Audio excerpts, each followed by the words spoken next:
sometimes people will say, like, we're Muslims, we have the Quran, we have Prophet ﷺ. Why are we not on the top? Why are we not the best in the world? Why is these things happening? What's going on? The Prophet ﷺ said, this hadith number 2, Abu Hurairah reported that the Messenger of Allah ﷺ said, Ummati hadihi ummatun marhuma, laysa alayha adabun fil akhirah, adabuha fil dunya, al-fitan wa zalazil wal qatl. So he said, this my nation, ummati hadihi ummatun marhuma. You see it. My nation, ummati, right, is a nation that has mercy on it. Mercy, marhuma, right, from rahmah. Its punishment is not in the hereafter, but its punishment is in the dunya, in this world. Fitan, zalazil, qatl. Fitan is the plural of fitna, which is a trial, a temptation, a gray area, a confusion. And zalazil is the earthquakes, and qatl is murder. So when you look at this now, it's in Abu Dawud, Ibn Majah, and Ahmed, slightly different forms, but very important hadith to understand what's going on. What's happening to us is actually a mercy. It's a wake-up call. Allah subhanahu wa ta'ala is waking us up from a deep sleep. Okay? Because the punishment, it's not going to be in the next life, meaning the punishment is here. In other words, our wake-up call is right here. And it will be fitna. There will be trials, temptations, confusion. Right? This is part of a wake-up call, right? There will also be natural disasters, earthquakes, right? And many of these earthquakes in the past 20 years or so have hit Muslim countries. Look at the list of them. Look at the tsunamis and whatnot, and earthquakes. Okay, and murder, and now we see it. Of all the people in the world, Muslim blood right now, it means nothing to people.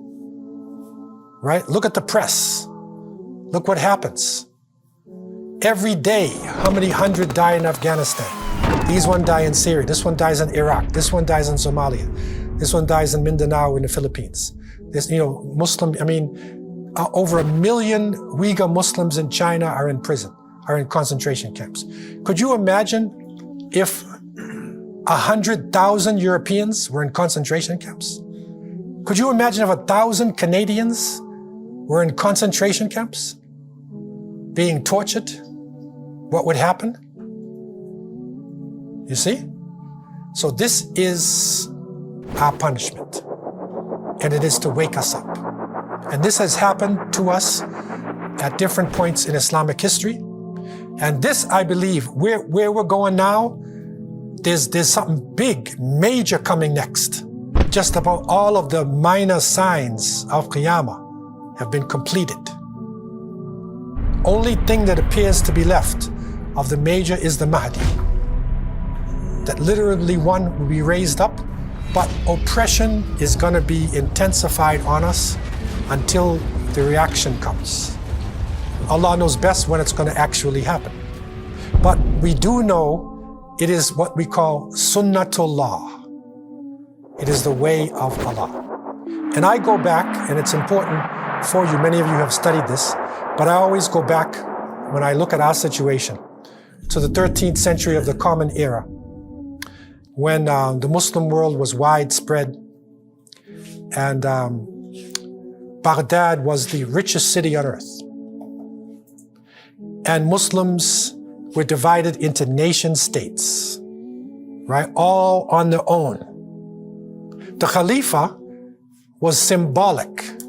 He was a young guy, and he just played most of the time with roses and writing poetry, right? His army was only like 12,000. This is supposed to be the ruler of the Muslim world, right?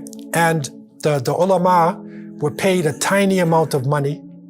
They said the slave of the Khalifa, Ala ad-Din al-Tabarasi, his crops, brought about 300,000 dinars per year. This is the slave of the Khalifa. And the ulama are only getting like 50 dinars per month. Right? That one of the scholars, Ibn al-Athir, he said around this time of the explosion, there was no Hujjaj from Baghdad to Mecca. Nobody went, no Hajj group. Because they said they didn't have time to make Hajj. So nobody went from Baghdad to Mecca. And it's the richest city in the world, right?